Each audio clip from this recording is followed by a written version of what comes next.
Good afternoon, Mr. Bird. I believe there is a skate park to be built in Lancefield Park. What are your views on that?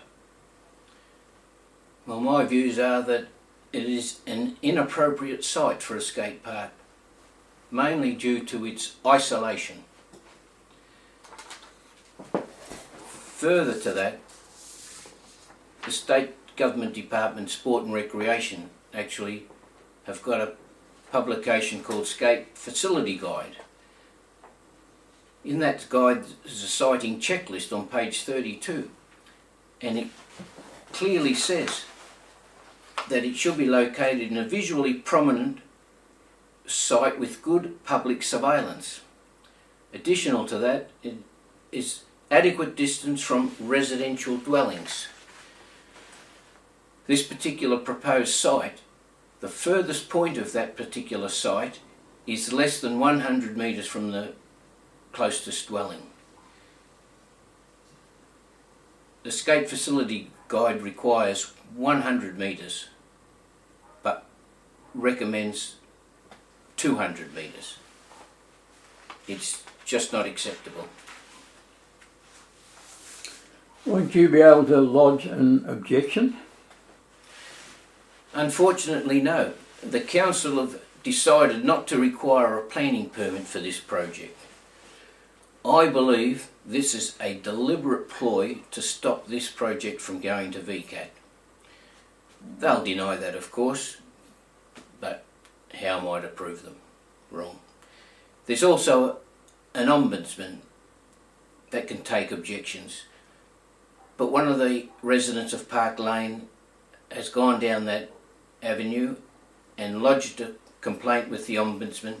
6 weeks later, she received a reply that the ombudsman did not have any jurisdiction over this particular matter because it was a decision for the minister.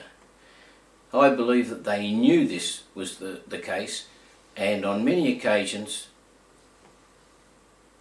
MRSC has suggested to me that I could go down the ombudsman path. That was just a ploy to tie me up in paperwork, frustrate me, and hope that I will go away.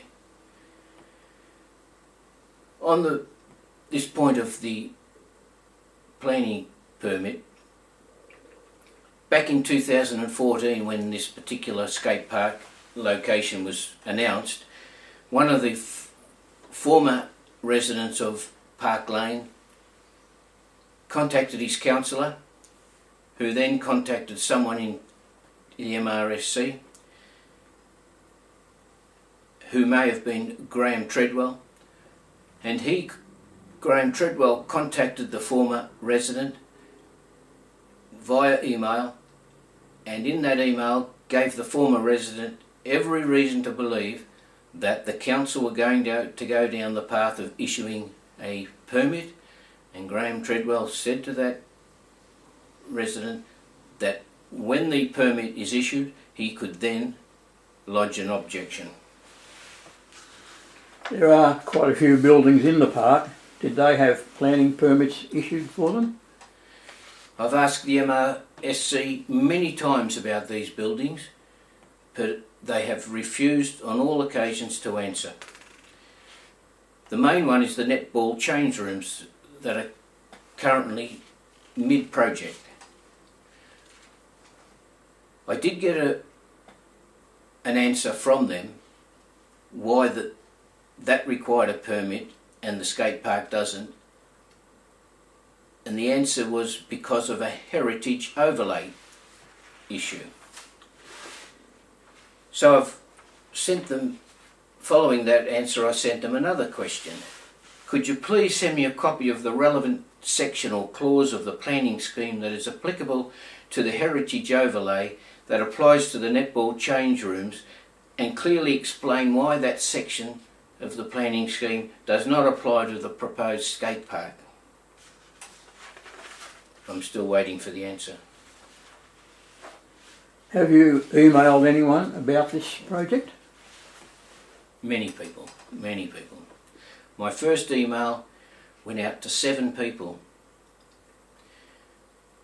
The MRSC, Mayor Hackett, Councillor Ellis, Councillor McLaughlin, and even Mary Ann Thomas, who is the state representative for my area. I got one reply back from all those people, and that was from the Mayor of Lancefield. Now that could only have come about two ways. That 6 people rang the Mayor and said, "Can you answer this email for me?" Or the Mayor contacted the other 6 people and said, "Don't worry about replying, I'll take care of this idiot." The MRSC did eventually reply after 4 emails were resubmitted. After the same email was resubmitted 4 times. Mayor Hackett, he did reply after 8 submissions of the same email. Ellis, Councillor Ellis, after a couple. McLaughlin, Councillor McLaughlin, never. Mary Ann Thomas, never. Mary Ann Thomas, she's up to about 30 emails and still hasn't responded. Back to Mayor Hackett. He responded after 8, and his response was nothing less than a rant. And in that rant he lambasted me for my repeated emails. Had he had common decency and common courtesy and replied after the first email, he wouldn't have got repeated emails. I've emailed the Sport and Recreation Department, Kim Peake, who's in at the DHHS, who looks after sport and recreation. I told them that this project breaches their facility guide. They're not interested. Even after they've contributed $100,000 to the project, they're happy that project is going to breach their own publication, their own guidelines. DELP have received many emails. Many people at DELP have received many emails. I've even told them that the decision was made by a committee that was in breach of DELP's own conflict of interest, conflict of duty guidelines, and I've had no response back on that.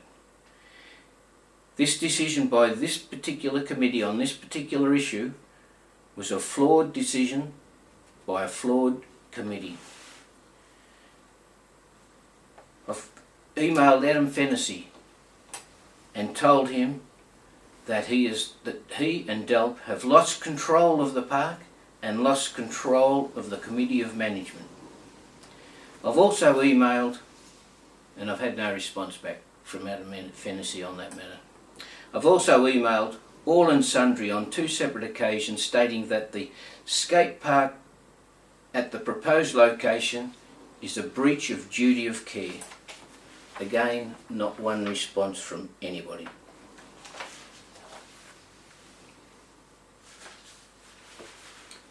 Did you ever meet with anyone from MRSC or DELP?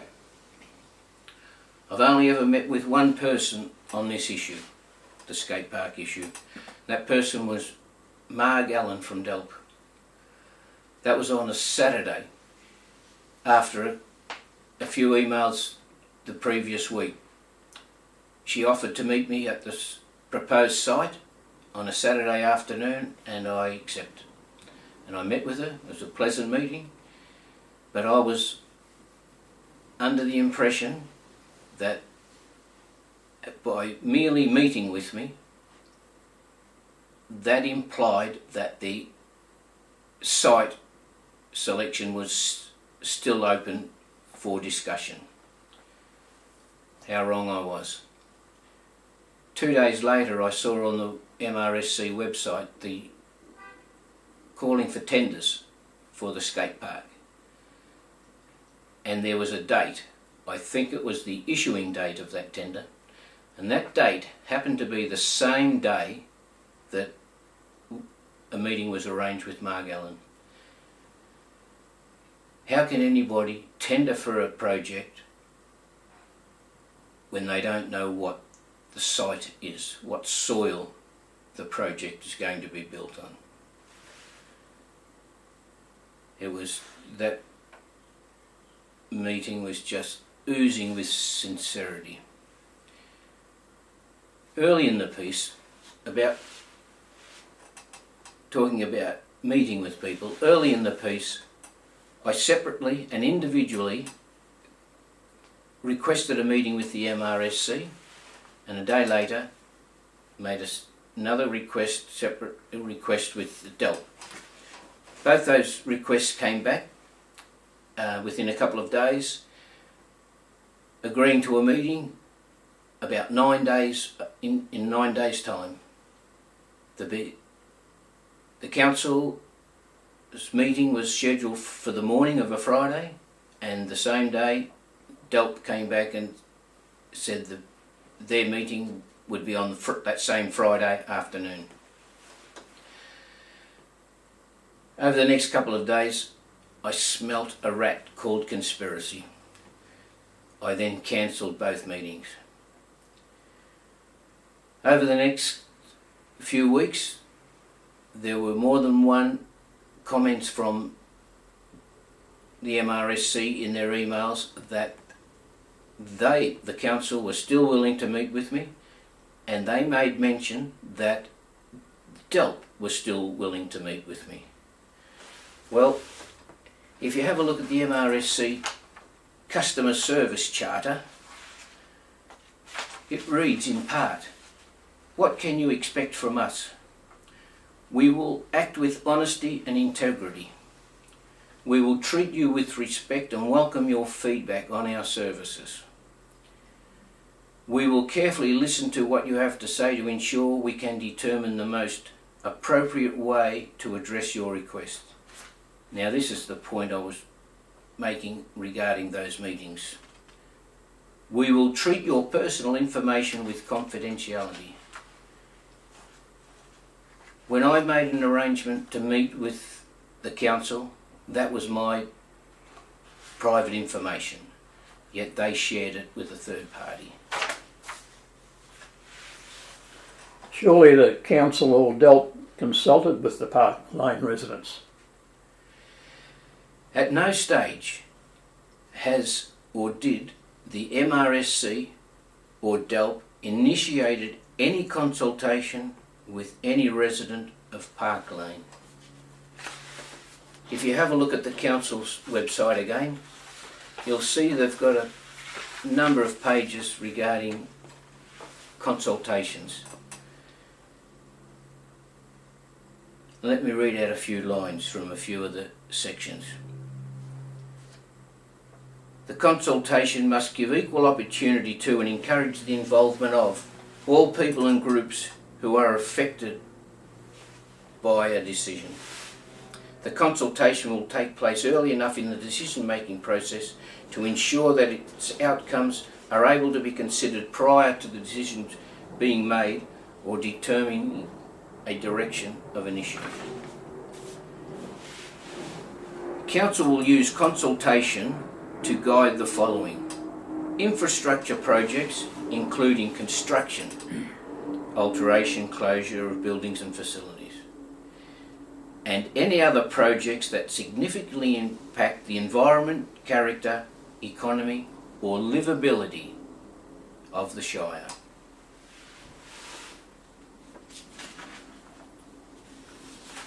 So they've got all the rules, but they just don't want to follow them.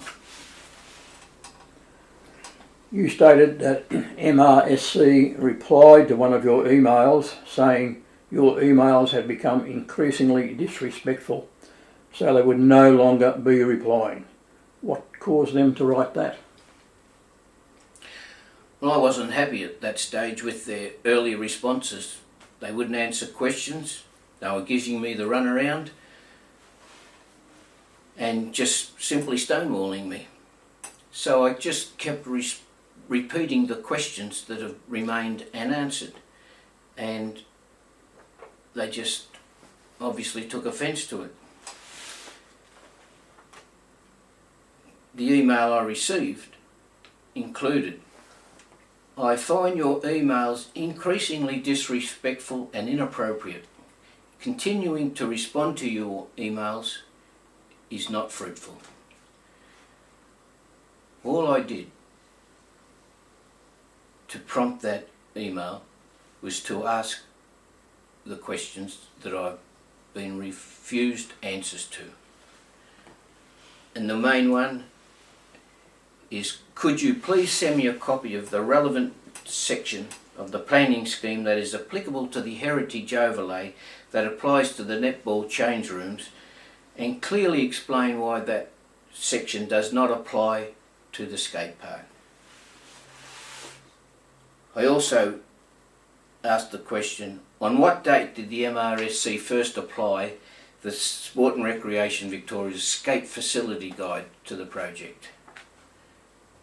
I believe that they never even heard of it until I brought it to their attention.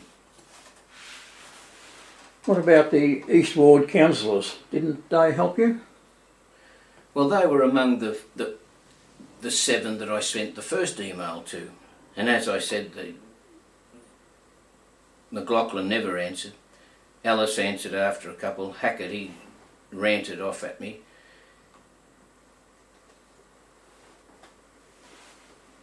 They obviously haven't read their obligations of conduct or values and behaviour. So let me just read out a couple of lines that are relevant to their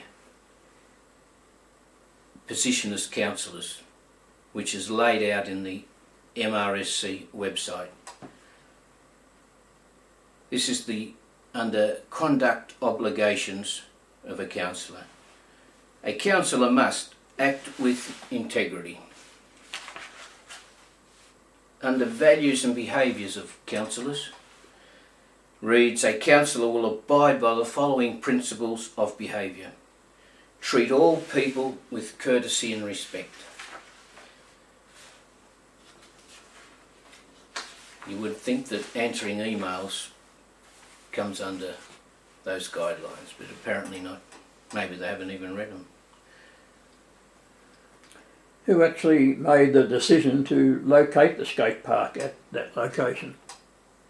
Technically it was made by the Lancefield Park Committee of Management, which happens to have been hijacked. On this occasion, for this decision, the committee was rife with conflict of interest and conflict of duty. This situation makes this decision a flawed decision by a flawed committee. I've advised DELP of this situation, but they've chosen to ignore me. And if you look at DELP's website, you'll see listed under the Committees of Management Conflict of Interest, an overview. It reads, a conflict of interest exists whether it is real, potential or perceived.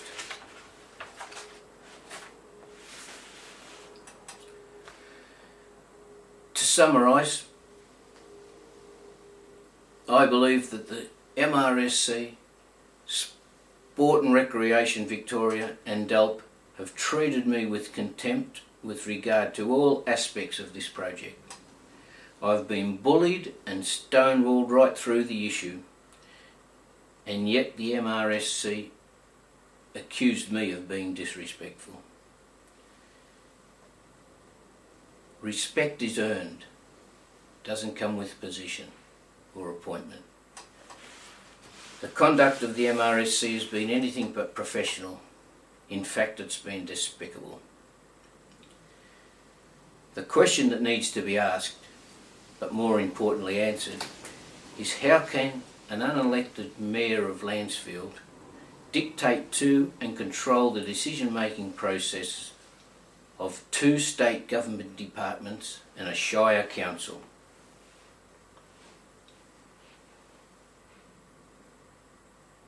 To locate this particular skate park at the proposed site is totally inappropriate due to the isolation of that particular site. It is also a breach of duty of care. Thank you for listening.